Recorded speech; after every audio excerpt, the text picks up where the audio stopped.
Hormuz फिर बंद, 24 घंटे भी नहीं खुल सका। अमेरिका पर वादा तोड़ने का आरोप। नमस्कार, मैं हूं आपके साथ आयुषी गुप्ता। पश्चिमी एशिया में तनाव एक बार फिर चरम पर पहुंचता नजर आ रहा है। ईरान की सैन्य कमान और इस्लामिक रेवोल्यूशनरी गार्ड काप्स यानी IRGC ने यह दावा किया है कि हॉर्मुज़ जल जमनोमध्य फिर बंद कर दिया गया है और स्थिति फिर से पहले जैसी हो गई है। यानी इस रणनीतिक समुद्री रास्ते पर अब सख्त नियंत्रण लागू कर दिया गया है। ईरान ने यह कदम अमेरिका पर गंभीर आरोप लगाते हुए उठाया है। ईरानी पक्ष का कहना है कि अमेरिकी नौसेना ने ईरानी बंदरगाहों के आसपास नाकाबंदी जारी रखी है, जिससे समझौते की शर्तों का उल्लंघन हुआ है। दरअसल शुक्रवार को लेबनान में युद्ध विराम के बाद ईरान ने इस अहम जलमार्ग को खोलने का ऐलान किया था। इससे उम्मीद बनी थी कि तेल सप्लाई और शिपिंग ट्रैफिक सामान्य हो जाएगा, लेकिन हालात 24 घंटे के भीतर ही पलट गए। अमेरिकी राष्ट्रपति डोनाल्ड ट्रंप ने ये साफ कर दिया कि अमेरिकी नौसेना की नाकाबंदी तब तक जारी रहेगी जब तक ईरान के साथ कोई स्थायी और लंबी अवधि का समझौता नहीं हो जाता।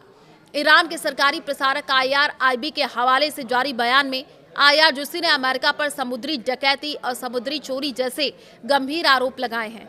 बयान में यह भी कहा गया कि अमेरिका तथाकथित नाकाबंदी के नाम पर जहाजों की आवाजाही में बाधा डाल रहा है। ईरान की मांग क्या है, अब ये सवाल है। तो देखिए, अल जजीरा की रिपोर्ट के मुताबिक IRGC ने ये साफ कर दिया है कि जब तक ईरान से आने जाने वाले जहाजों को पूरी आज़ादी नहीं दी जाती, तब तक हॉर्मुज़ जल जमनोमध्य पर कड़ा नियंत्रण जारी रहेगा। ये वही जल मार्ग है जिससे दुनिया की बड़ी हिस्सेदारी का तेल और गैस ट्रांजिट होता है। ऐसे में इस फैसले का सीधा असर ग्लोबल एनर्जी मार्केट और शिपिंग इंडस्ट्री पर पड़ सकता है। इसी बीच ईरान ने एक और बड़ा दावा किया है। रिपोर्ट के मुताबिक IRGC ने देश के अंदर कथित जासूसी नेटवर्क का भंडाफोड़ किया है। शर्तों के साथ हॉर्मुज़ खुला था। ईरान ने इससे पहले साफ किया था कि हॉर्मुज़ स्ट्रेट फिलहाल पूरी तरीके से नहीं खुला है। ईरान के रक्षा मंत्रालय ने बताया था कि ये रास्ता सीज फायर के दौरान और कुछ शर्तों के साथ ही खुला है। उन्होंने कहा कि सैन्य जहाजों और दुश्मन ताकतों से जुड़े जहाजों को यहां से गुजरने की इजाजत नहीं दी जाएगी। उन्होंने ये भी कहा कि अगर लेबनान में ईरान समर्थित संगठन हिजबुल्लाह पर दबाव बढ़ता है तो ये व्यवस्था बदली जा सकती है। हॉर्मुज़ स्ट्रेट दुनिया का बहुत अहम समुद्री रास्ता है। ये ईरान और ओमान के बीच है और यहाँ से बड़ी मात्रा में तेल की सप्लाई होती है। इसकी चौड़ाई सबसे संकरी जगह पर करीब 33 किलोमीटर है, लेकिन जहाज़ों के लिए रास्ता सिर्फ करीब 3-3 किलोमीटर चौड़ा होता है। इसलिए यहाँ तनाव बढ़ने से पूरी दुनिया की तेल सप्लाई पर जो है असर हो रहा है। अमेरिका क्या फिर शुरू कर देगा हमला, ये भी सवाल है।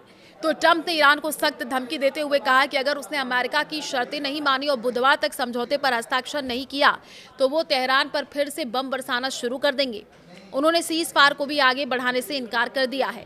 अमेरिका चाहता है कि ईरान या तो डील करे या फिर दोबारा बमबारी झेलने को तैयार हो। इससे पहले ट्रंप ने दावा किया था कि ईरान अपना परमाणु कार्यक्रम और यूरेनियम छोड़ने को तैयार हो गया है, लेकिन ईरान ने यूरेनियम संवर्धन को तेहरान की धरती पर जो है तरह उसको पवित्र बताया है। साथ ही कहा कि इसे ना तो छोड़ा जा सकता है और ना ही किसी दूसरे को ये ट्रांसफर किया जा सकता है।